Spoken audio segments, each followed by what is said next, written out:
कार्यक्रममा माननीय मन्त्रीज्यूलाई म धेरै धेरै स्वागत गर्न चाहिँ चाहन्छु। यहाँको अति व्यस्त समयको बावजुद यहाँले हाम्रो खास गरेर यो टुरिज्म प्रमोसन चाहिँ गर्ने चाहिँ हिसाबमा यहाँले एउटा चाहिँ प्रायोरिटी चाहिँ दिनुभयो। त्यसको लागि माननीय मन्त्रीज्यूको एकदम हेक्टिक सेड्युल आज उहाँ चाहिँ काठमाडौँबाट चाहिँ भैरवडाबाट चाहिँ काठमाडौँ गएर फेरि जुन यहाँ वास्तवमा यो समयको लागि माननीय मन्त्रीज्यूलाई म धेरै धेरै धन्यवाद दिन चाहिँ चाहन्छु। त्यसै गरेर एकदमै छोटो नोटिसमा वास्तवमा यो कार्यक्रम चाहिँ तय भएको मलाई लाग्छ 5-6 दिनभन्दा बढी चाहिँ हाल्नु चाहिँ छैन। म बाहिर चाहिँ भन्नाले चाहिँ विदेशमा चाहिँ थिएँ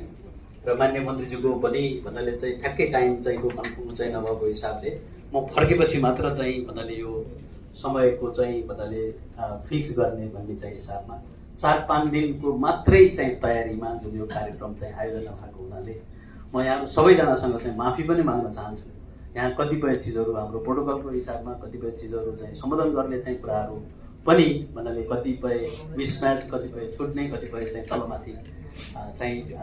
भएको चाहिँ हुनसक्छ। त्यसले गर्दा म चाहिँ आज चाहिँ यो कम्पनीको चाहिँ अध्यक्षको चाहिँ हिसाबले र यो आजको चाहिँ सभापतिको हिसाबले नै सर्वप्रथम उहाँहरू सबैजनासँग चाहिँ म चाहिँ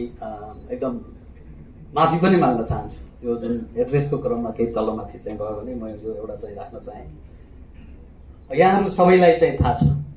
खास गरेर आइएमई ग्रुपले नेपालको चाहिँ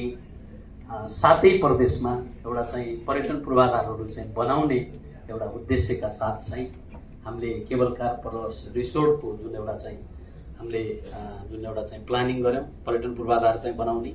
वास्तवमा त्यो पर्यटन पूर्वाधार चाहिँ बनाउने चाहिँ सिलसिलामा वास्तवमा यो तेस्रो पर्यटन पूर्वाधार चाहिँ हो र रिसोर्ट सहितको हामीले चाहिँ कुरा गर्दाखेरि यो दोस्रो चाहिँ पर्यटन पूर्वाधार हो केबल कार प्लस रिसोर्टको चाहिँ हिसाबले। यो हिसाबले पनि वास्तवमा यो जुन हाम्रो खास गरेर यो हाम्रो चाहिँ ग्रुपको जुन यो हस्पिटालिटी सेक्टरमा र खास गरेर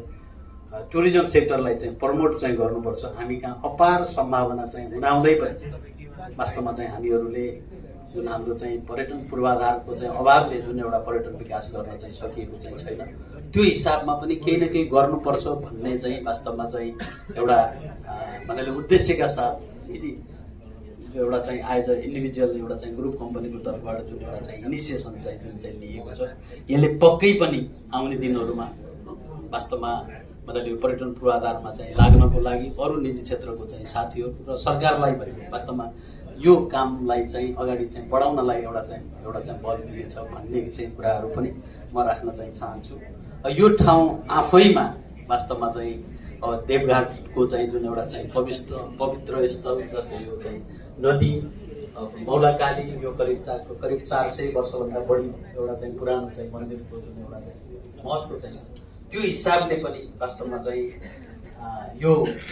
क्षेत्र आफैमा वास्तवमा चाहिँ धेरै नै भन्नाले महत्त्वपूर्ण छ हुनेछ भन्ने कुरा म राख्न चाहन्छु। र यहाँहरूलाई वास्तवमा यो आयोजना चाहिँ अगाडि बढाउन वास्तवमा यहाँको स्थानीय सरकार र यहाँको आदरणीय दाजुभाइ तथा दिदीबहिनीहरूले वास्तवमा यस्तो सपोर्ट चाहिँ गर्नुभयो कि एकदमै छोटो समयमा वास्तवमा यो आयोजना चाहिँ सम्पन्न चाहिँ हुन चाहिँ गयो र यो आफैमा वास्तवमा यो चाहिँ